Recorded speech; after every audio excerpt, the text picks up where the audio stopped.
¿Los chicos todavía no? Segunda de Crónicas, capítulo 34. Antes de leer, venía meditando y pensando que una de las cosas que hace falta en la tierra necesitamos un despertar del Señor. La tierra necesita un despertar a la palabra. Yo les he dicho tantas veces, y uno de mis textos favoritos es que la tierra está llena de la gloria del Señor. ¿Sí? ¿Lo cree o no? Es lo que dice la Biblia. Y la iglesia, lo bien que hace, si dos facetas ocupa, una, la de estar de rodillas delante del Señor, no delante del hombre, delante de Dios. Y una iglesia que, como la tierra está llena de la gloria de Dios, pueda llenar la tierra de alabanza, de mucha alabanza. Pero miren lo que ocurre en Segunda de Crónicas. Un rey, dice Segunda de Crónicas 34, dice, de 8 años era Josías cuando comenzó a reinar, y 31 años reinó en Jerusalén. Por eso, mire, tenía 8 años cuando comenzó a reinar y tenía un tutor. Por eso cuando algunos dicen, no, los chicos no entienden. Los chicos entienden. Si a los chicos se les enseña, entienden. Todos. Por eso cuando decimos que no corran, primero porque tenemos que enseñarle que es el lugar que estamos exaltando al Señor. Si usted por ahí no puede, no se haga problema, que yo sí voy y le digo, usted no se ofenda. Lo importante es que usted no se ofenda conmigo. Pero yo voy simplemente le digo, mire, no corran acá. Y los chicos me hacen caso. Claro, porque no, la confianza no es tanta, entonces hacen caso. Pero Josías comenzó a reinar a los 8 años y 31 años reinó en Jerusalén. Este hizo lo recto ante los ojos de Jehová y anduvo en los caminos de David su padre. Uno tendría que saber bien, David su padre. ¿Quién era David? David era un hombre que buscaba a Dios. Un hombre que Dios le había puesto ya en el corazón, que iba a ser un templo para él, aunque él no lo hizo su hijo. Sin embargo, fíjense que cuando habla de los reyes dice, hizo lo bueno ante los ojos de Jehová, caminando en el camino de David su padre, que era descendiente de David. David era un hombre que conocía la presencia de Dios. Por eso cuando de Joás dice, anduvo en el camino de David su padre, lo que él estaba diciendo es que buscaba a Dios. Dice, sin apartarse a la derecha ni a la izquierda. A los 8 años de su reinado, es decir, tenía ya 16 años, siendo aún muchacho, comenzó a buscar al Dios de David su padre. Y a los 12 años de su reinado, 12 años más 8, 20 años tenía, comenzó a limpiar a Judá y a Jerusalén de los lugares altos, imágenes de acera, esculturas e imágenes fundidas, y derribaron delante de él los altares de los Baales, e hizo pedazos las imágenes del sol que estaban puestas encima. Despedazó también las imágenes de acera, las esculturas, las estatuas fundidas, y las desmenuzó, y esparció el polvo sobre los sepulcros de los que habían ofrecido sacrificios. Quemó además los huesos de los sacerdotes sobre sus altares, y limpió a Judá y a Jerusalén. Lo mismo hizo en las ciudades de Manasés, Efraín, Simeón y hasta Neftalí, y en los lugares asolados alrededor. Y cuando hubo derribado los altares y las imágenes de acera, y quebrado y desmenuzado las esculturas, y destruido todos los ídolos por toda la tierra de Israel, volvió a Jerusalén. A los 18 años de su reinado, es decir, ya tenía 26 años, después de haber limpiado la tierra y la casa, envió a Safán, él era escriba, hijo de Azalía, a Maasías, gobernador de la ciudad, y a Joa, hijo de Joacás, canciller, para que reparasen la casa de Jehová su Dios. Vinieron estos al sumo sacerdote Hilcías y dieron el dinero que había sido traído a la casa de Jehová, que los levitas que guardaban la puerta habían recogido de mano de Manasés y de Efraín y de todo el remanente de Israel, de todo Judá y Benjamín y de los habitantes de Jerusalén, y le entregaron en mano de los que hacían la obra, que eran mayordomos en la casa de Jehová, los cuales lo daban a los que hacían la obra y trabajaban en la casa de Jehová, para reparar y restaurar el templo. Daban asimismo a los carpinteros y canteros para que comprasen piedra de cantería y madera para los armazones y para la entabladura de los edificios que habían destruido los reyes de Judá. Y estos hombres procedían con fidelidad en la obra. Y eran sus mayordomos Jaat, Abdías, levitas, el de los hijos de Merari, y Zacarías, Mesulam de los hijos de Coat, para que activasen la obra de los levitas. Todos los entendidos en instrumentos de música también velaban sobre los cargadores y eran mayordomos de los que se ocupaban en cualquier clase de obra.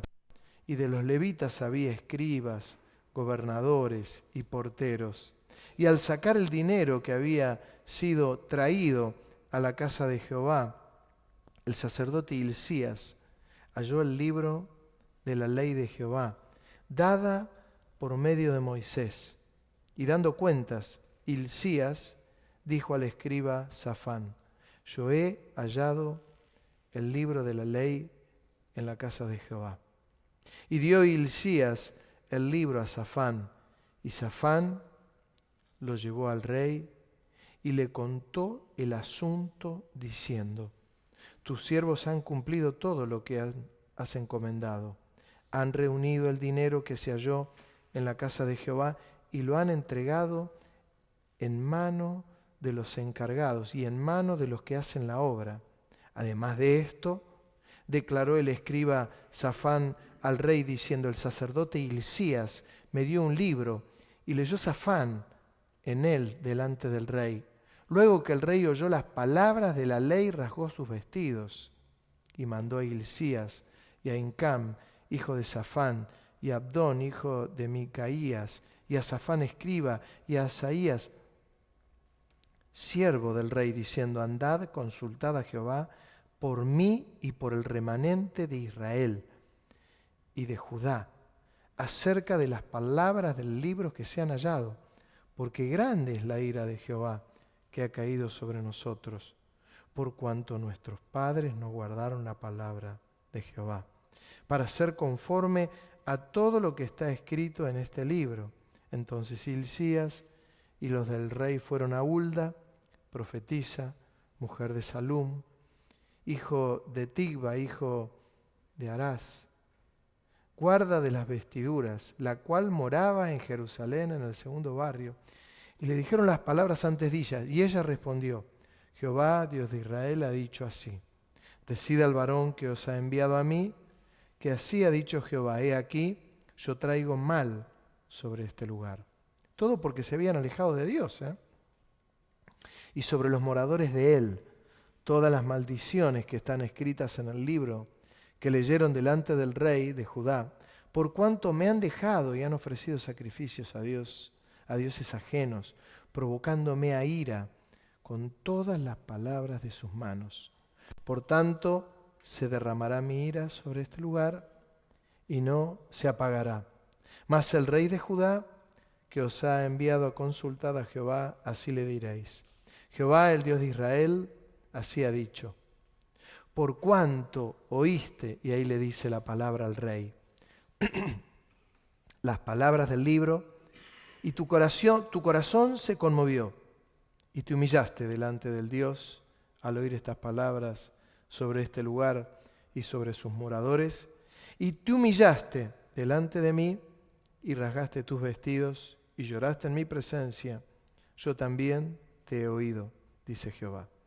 He aquí que yo te recogeré con tus padres y serás recogido en tu sepulcro en paz, y tus ojos no verán todo el mal que yo traigo sobre este lugar y sobre los moradores de él.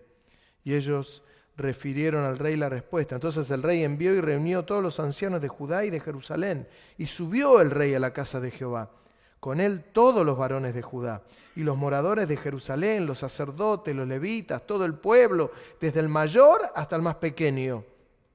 Y leyó a oídos de ellos todas las palabras del libro del pacto que habían sido halladas en la casa de Jehová. Y estando el rey en pie en su sitio, hizo delante de Jehová pacto de caminar en pos de Jehová, en guardar sus mandamientos, sus testimonios y sus estatutos, con todo su corazón y con toda su alma, poniendo por obra las palabras del pacto que estaban escritas en aquel libro, e hizo que se obligaran a ello todos los que estaban en Jerusalén y en Benjamín. Y los moradores de Jerusalén hicieron conforme al pacto de Dios, del Dios de sus padres, y quitó Josías todas las abominaciones de toda la tierra de los hijos de Israel, e hizo que todos los que se hallaban en Israel sirviesen a Jehová su Dios. No se apartaron de en pos de Jehová, el Dios de sus padres, todo el tiempo que él vivió. Yo tengo que aclarar algo. ¿Por qué dice que Dios hizo un pacto con él? Porque Dios sabía que el rey que venía posterior a Joás iba a fallar, que no iba a ser lo mismo que Joás.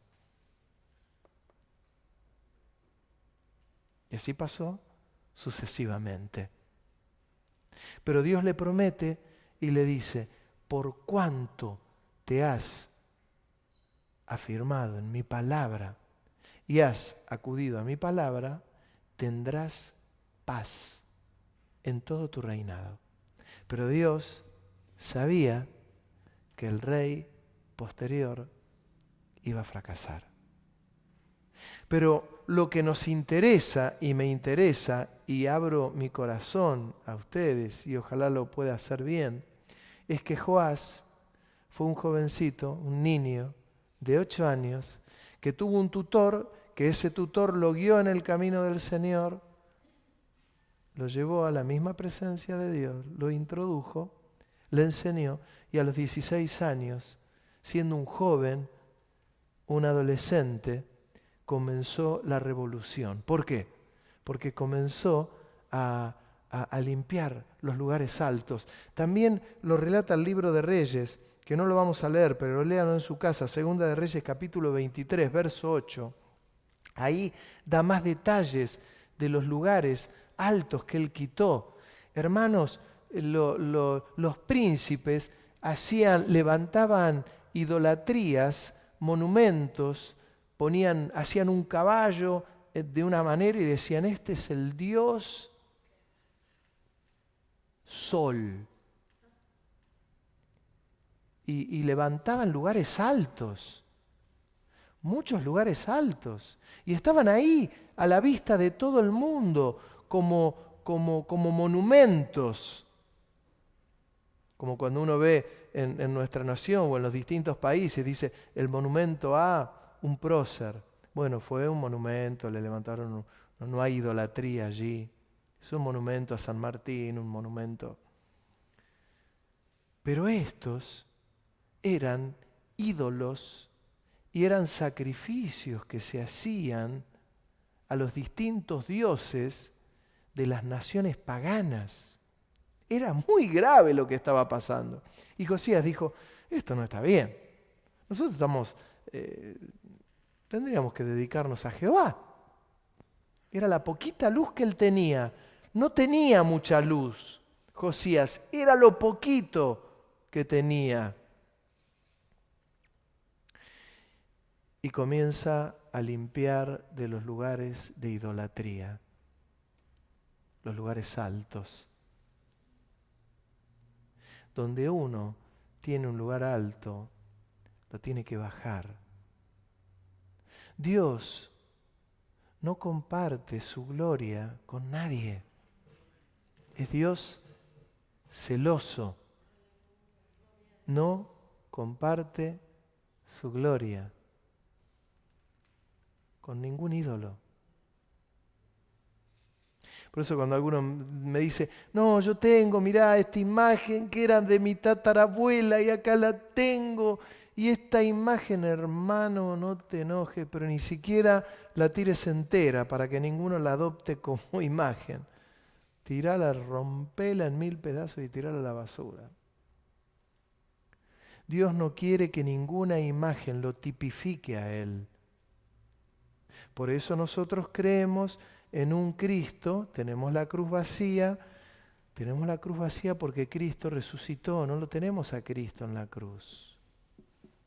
Él entregó su vida en la cruz, murió y resucitó. La cruz está vacía porque Él está a la diestra del Padre. Es sencillo. Él comienza a tirar todos los lugares altos y en un momento dice, ¿cómo puede ser que el templo tenga rajaduras? ¿Cómo puede ser que el templo esté tan deteriorado? Entonces lo busca al escriba Safán y Safán le da orden a Safán para que lo vaya a ver al sumo sacerdote Hilcías y le dice, por favor, repara el templo. Era la poquita luz que tenía.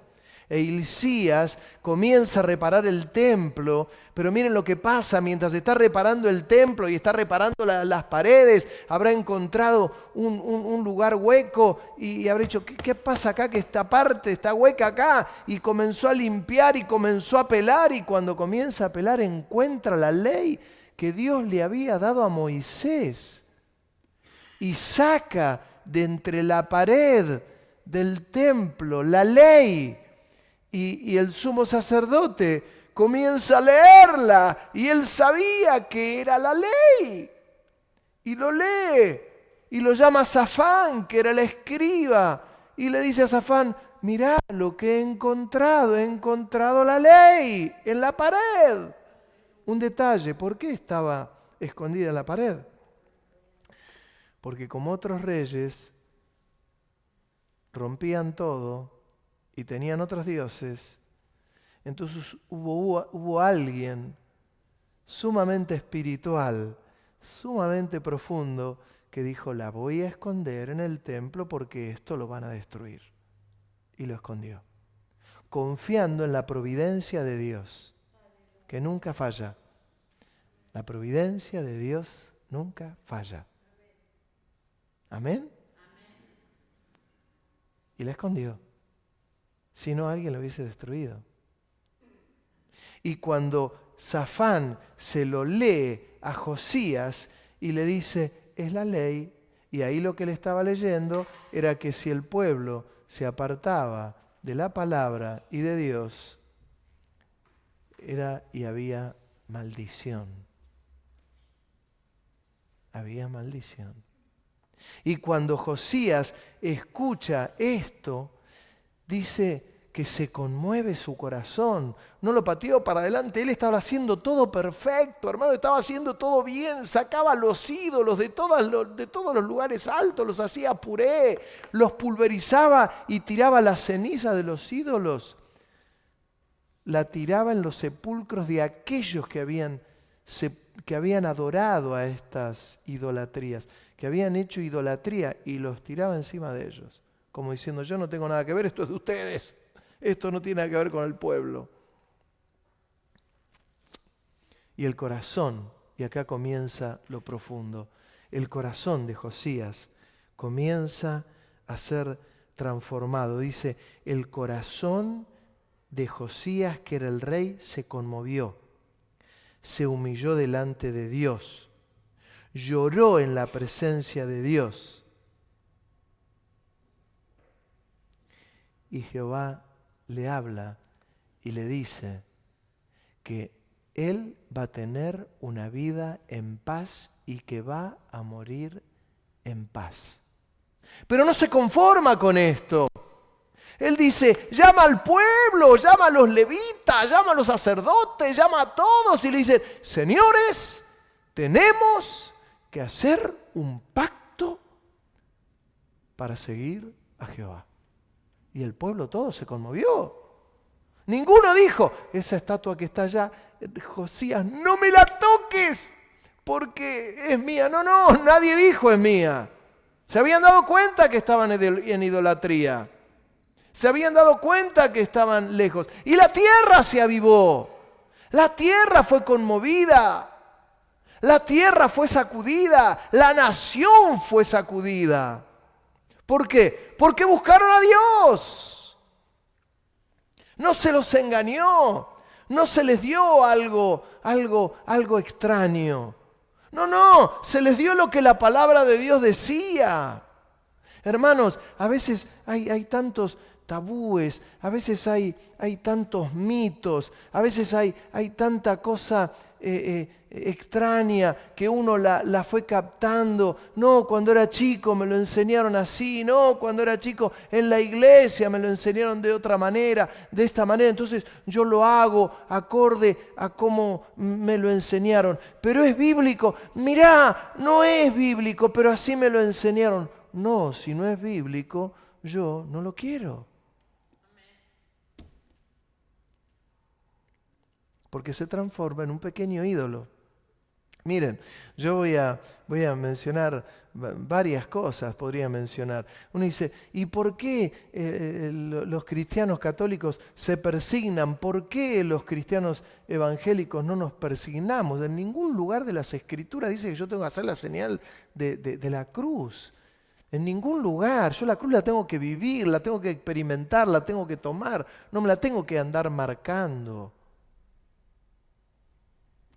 Días pasados a alguien lo tuve que aclarar y 2 por 3 lo tengo que hacer bastante seguido. Y perdónenme los que lo han escuchado una vez, 2, 3, 100 y lo van a seguir escuchando un montón de veces. Hoy tenemos la Cena del Señor. Cuando es la Cena del Señor, tengo que explicar esto. Algunos lo toman como, y bueno, no, a mí me lo enseñaron que para tomar la Cena del Señor yo tengo que estar bautizado en las aguas. ¿Sabe que en ningún lugar de las Escrituras dice que yo tengo que estar bautizado en las aguas? En ningún lugar. Mirá que pasó algo, se apagó algo, Isa. En ningún lugar dice que yo tengo que estar bautizado en las aguas. El retorno se me murió. Yo no hice nada. Tenés razón. Ahí está. En ningún lugar dice que yo tengo que estar bautizado para participar de la Cena del Señor. Lo tengo que explicar. El bautismo es la identificación con la muerte y la resurrección del Señor, que todo creyente tiene que pasar por las aguas, claro, todos. ¿Pero qué con la Cena del Señor? La Cena del Señor se asemeja a cómo era la Pascua en la antigüedad. ¿Por qué celebraba la Pascua el pueblo de Dios? ¿Qué era lo que celebraban cuando fueron sacados de la tierra de la esclavitud? ¿Sí? De la tierra de los egipcios. ¿Cómo era? Tenían el cordero, lo comían rápidamente, traían las hierbas amargas, lo comían todos. ¿Quién lo comía? Lo comían las personas mayores y lo comían los niños. Diga conmigo, los niños.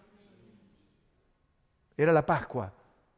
Y lo comía y le enseñaban a los chicos y le decían, porque Dios nos sacó de la tierra de la esclavitud. Y se le enseñaba esto a los chicos de generación en generación. Y cuando llegaba la Pascua cada año, comían el cordero y se les explicaba a los niños, porque comían los niños. ¿Qué pasa con el Nuevo Testamento? ¿Qué pasa con la Cena del Señor? Es la Pascua. Fue en Pascuas cuando el Señor tomó el pan, dio gracias, lo partió y dijo, esto es mi cuerpo, que por ustedes es partido, coman, y esta es mi sangre, la copa de vino, que tipifica la sangre, que por ustedes es derramada. Después se explica más adelante y dice que el que come sin discernir que en espíritu es el cuerpo del Señor, come para sí y bebe condenación. ¿Qué quiere decir esto? Que viene una persona de afuera, cualquiera, y nosotros tenemos la Cena del Señor y uno tiene que explicarle que en espíritu es el cuerpo del Señor, que en espíritu es la sangre del Señor. Históricamente, las iglesias, muchísimos, por tradición, lo enseñaban que únicamente los que estaban bautizados podían participar de la cena del Señor. Y eso no es lo bíblico. Pero ¿qué pasó? Esto viene de tradición. Lo que hay que hacer con los niños, los padres son los que le tienen que enseñar y decir, esto es en espíritu el cuerpo del Señor. Y bajo la cobertura de papá y mamá, comen del pan y beben de la copa. Pero si podían los niños participar de las Pascuas en el Antiguo Testamento y comer del Cordero y todo lo que tipificaba, porque en el Nuevo Testamento el Cordero es Jesús, si podían participar los niños del Antiguo Testamento, en el Nuevo Testamento también. No se los puede privar de semejante honor. ¿Se entiende? Más claro, échele agua. Yo siempre cuento la historia de un hombre que había venido a la iglesia, él había recibido a Cristo como su Salvador, se había arrepentido de sus pecados, todo, pero no había pasado por las aguas. Y en una iglesia estaban participando en la cena del Señor y el diácono lo miró a los ojos y dice, ¿y usted no está bautizado? Y le dijo, no, entonces usted no puede participar de esto. Y le siguió de largo. Yo me acuerdo que ese hombre me lo contó y había participado en la iglesia. Y dice, y él no estaba bautizado, no había pasado por las aguas. Y mientras comía, lloraba de la alegría que tenía porque estaba participando de esta comunión preciosa. ¿Qué pasa? Hay cosas que son tradiciones. Y en el caso del Antiguo Testamento estaba lleno de tradiciones. Y nosotros también tenemos las nuestras. Todo lo que hagamos tiene que ser bíblico. ¿Por qué le damos culto a Dios? Porque es bíblico. ¿Por qué exaltamos a Dios? ¿Qué? ¿Porque estamos haciendo tiempo hasta que llega la palabra? ¡No! Porque Dios es merecedor de toda alabanza, porque Él habita en medio de las alabanzas de su pueblo. Por eso le alabamos, por eso le exaltamos. ¿Por qué estoy predicando el Evangelio? Porque es lo que el Señor nos mandó. Es esto. Y la tierra tenía un gran problema y el rey se dio cuenta y acudió a la palabra de Dios y la profundizó y llevó al pueblo a los pies. ¿Se imagina qué maravilla sería si a nosotros nos tocara algún presidente alguna vez que tenga temor de Dios, que ame a Dios y que lleve a toda la nación a los pies del Señor? ¿Saben lo que sería nuestra nación? Sería un bombazo. ¿Por qué? Porque no habría ningún problema, no habría ninguna grieta, no habría ninguna dificultad, no habría nada. El presidente diría, tenemos esta necesidad, y todos acudirían a esa necesidad. Miren, hermanos, necesitamos cubrir esta deuda que tenemos, y aparecería el dinero debajo de la tierra. Los campos estarían minados, la producción sería gigantesca, no habría gente desocupada. Pobres, sí, claro. Ya Jesús dijo, los pobres siempre los tendréis con ustedes. Claro, pero no habría necesidad ninguna en ninguna parte de la tierra. ¿Por qué? Porque los gobernantes, se supone, conocerían al Señor. Pero no ocurre, no ocurre. Lo que a nosotros nos toca, lo que los púlpitos tienen que llevar y nosotros tenemos que llevar a que la gente se resguarde en la palabra, acuda a la palabra, se llene de la palabra, se llene de la palabra de Dios. Solo aclaré lo de la cena del Señor, porque alguien me lo preguntó días pasados y está bien, y cada vez que tenga una duda, pregúntelo, y si puedo se lo voy a aclarar, y si no puedo, le diré, mire, no lo sé, no tengo luz para eso. Pero estas cositas que tenemos luz, tenemos que aprovecharla. Claro que todos pueden participar. Quiero aclarar algo sobre la cena del Señor. Alguno me puede decir, y si viene alguno y que viene a burlarse y está por allí y quiere participar de la cena del Señor, ¿usted, pastor, no lo va a frenar? ¿Sabe que no? ¿Sabe por qué yo no lo voy a frenar? Porque Dios no necesita que yo lo defienda. Dios se defiende solo, hermano. Uno tiene que saber algo. Nuestro Dios es tan poderoso, es tan grande, que Él se defiende solo. Por eso dice que el que no discierne, come para sí y bebe condenación. Porque Él mismo se está condenando si se viene a burlar de las cosas santas. ¿Se entiende? Puede venir cualquiera, puede venir un brujo y entrar ahora mismo y saber que tenemos la cena y sentarse por ahí. Ni yo no tengo por qué discernir que lo sea o no, ¿no? Si él discierne, está bien, pero si lo discierne mal, se está condenando él mismo.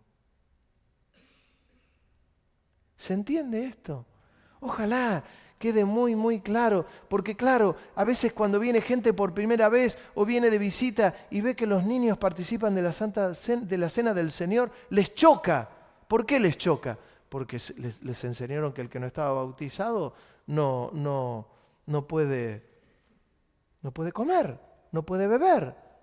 Entonces yo le digo, el gran problema que muchas veces ha habido es lo que dijo el Señor, es que se cuela el mosquito y se deja el camello, ¿no? ¿Se entiende lo que digo? Se cuela. Entonces, todos creen que son grandes santos. No, aquel no está bautizado, no puede participar. Y yo digo, che, ¿y cómo estamos por casa en otras áreas? ¿Se entiende lo que digo? Mire, yo le largo algo mínimo. El que no devuelve los diezmos al Señor, dice Malaquías, que le está robando. Entonces, si empezamos a hilar finito, el que no devuelve los diezmos, por favor, hermano, ni participa de la cena. Está robando al Señor, ¡robando! Una de las peores y espantosas cosas que hay es el robo. Sin embargo, yo te digo, a la luz de las Escrituras, podés participar de la cena del Señor. Y así como ese ejemplo, le podría dar un montón. Por eso hay que conocer bien las Escrituras. Al rey Josías le trajo una luz impresionante, porque la poquita luz que él tenía tiraba los lugares altos abajo. Dice, esto no me cierra, me enseñaron que no había que tener idolatría. Pero cuando encontró la ley y la leyó, se dio cuenta que lo que él sabía era muy poquito. Cuando se dio cuenta lo que la ley decía, volvió el pueblo a la palabra de Dios. Lo despertó y trajo un avivamiento. Hubo varios reyes que llevaron avivamientos. Es esto, es un volcarme a la palabra de Dios. Cuando nos volcamos a la palabra de Dios, se revoluciona la vida, se revoluciona la iglesia, se revoluciona todo. Alguien días pasados me decía, no, tendríamos que tener en la iglesia algún día que buenísimo, algún día para tener estudios. Y yo le digo, sí, y es verdad. ¿Sabe cuál es el gran problema? Que a ustedes no les interesa mucho. Los maté con esto. No les interesa mucho. Otro día reunión, no.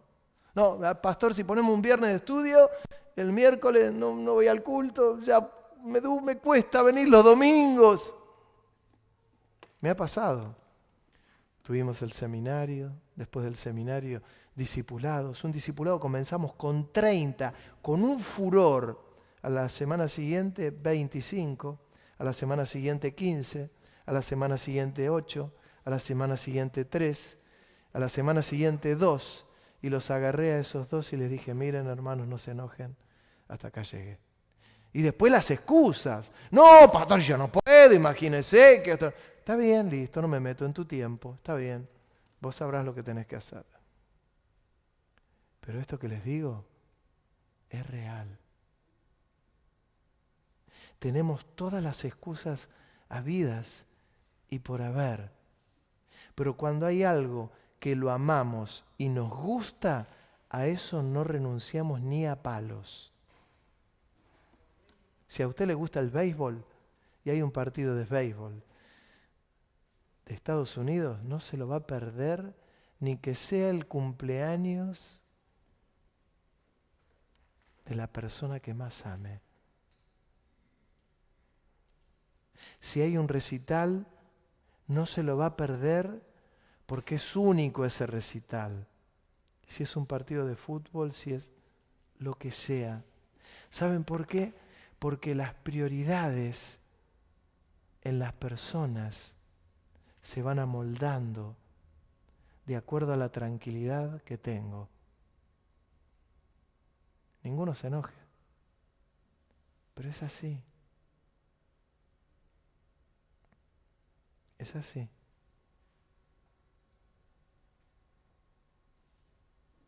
Tiene que haber un despertar acá adentro, porque no hay que encontrar las escrituras que están escondidas dentro de una pared.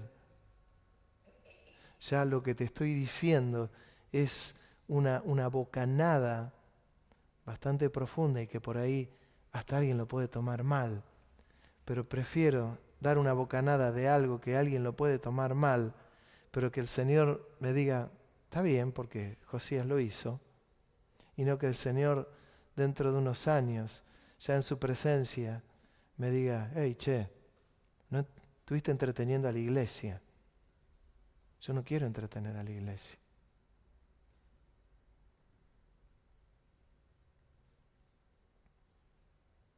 Me encantaría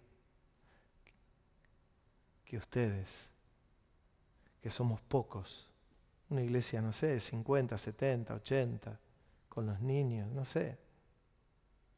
Pero sabe, me interesaría 80, 100, 200, 500, lo que sea, pero una iglesia que tenga fuego.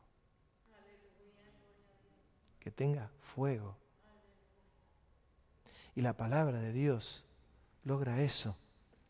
Josías, Hilcías, el sacerdote, la encontró metida dentro de una pared, se la dio a Safán, Safán se la leyó a Josías y produjo un avivamiento. ¿Sabe? No tenemos que encontrar ningún libro dentro de la pared.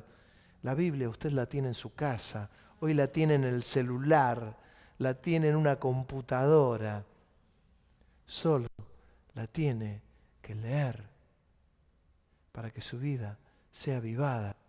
Y se va a dar cuenta que va a estar leyendo el libro de Hechos de los Apóstoles y va a decir, yo quiero el fuego del Espíritu Santo.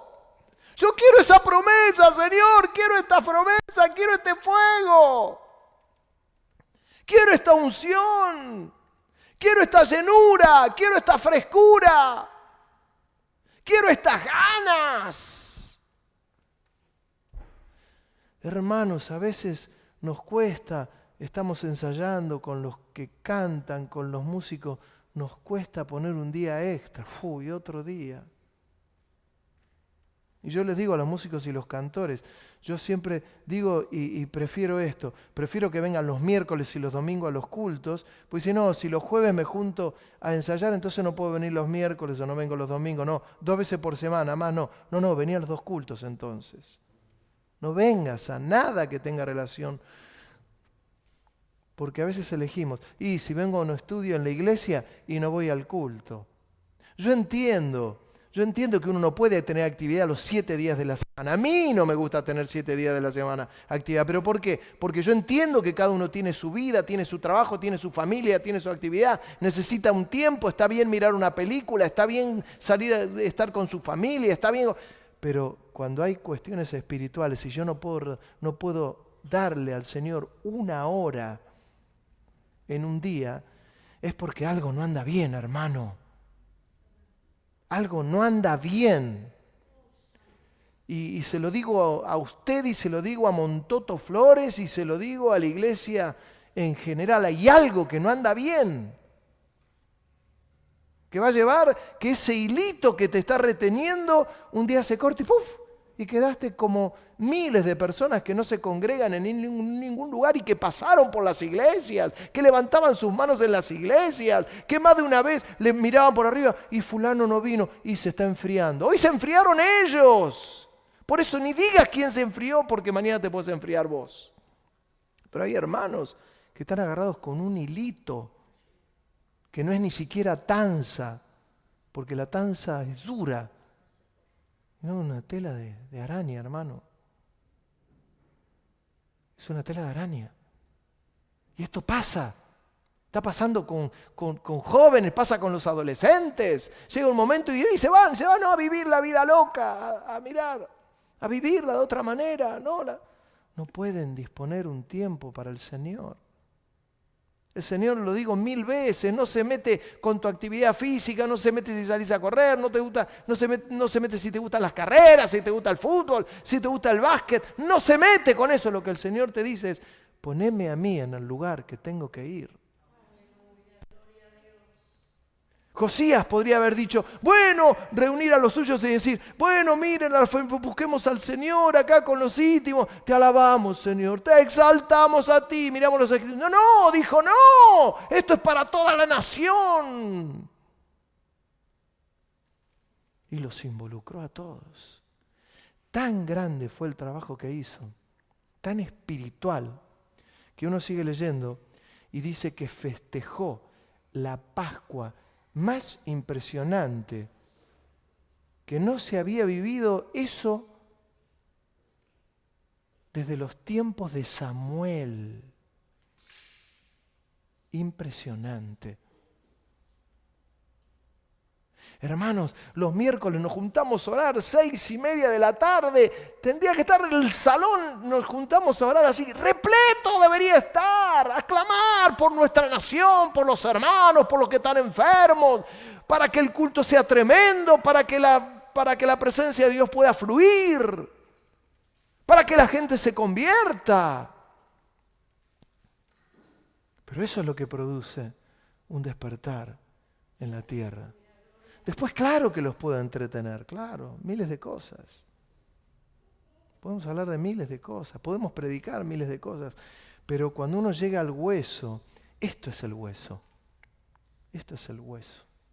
Llegar al hueso. ¿Vieron cuando uno tiene gangrena y dice, no, mira, tiene diabetes, entonces tiene un problema y a veces tienen que cortar una parte y dice, bueno, no, sí, lo poquito, y hay médico por ahí corta más arriba, porque bueno, haga de cuenta.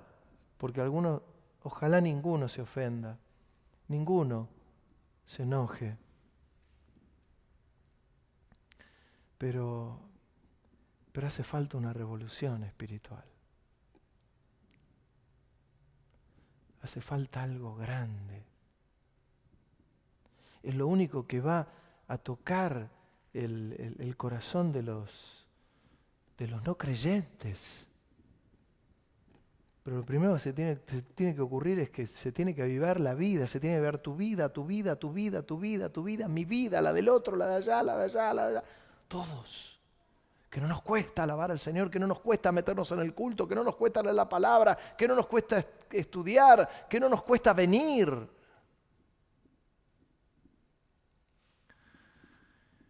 Y la Pascua que se festejó fue la más impresionante. Y todo el pueblo estuvo agradecido a Josías. Uno caminaba por las calles principales y ya no había ídolos. Ya no había ídolos. Ya no había nadie haciendo un sacrificio o algo, no. Habían entendido que era Jehová que era el Señor. ¿Sabe? Por ahí usted venga con un montón de costumbres, yo mismo las debo tener. Ojalá esta palabra pueda entrar como una espada de dos filos, porque también tengo que decirte que Dios tiene propósitos con tu vida. Dios tiene propósitos con tu vida. No, pero pastor, ya lo mío pasó, porque no, Dios tiene propósitos con tu vida.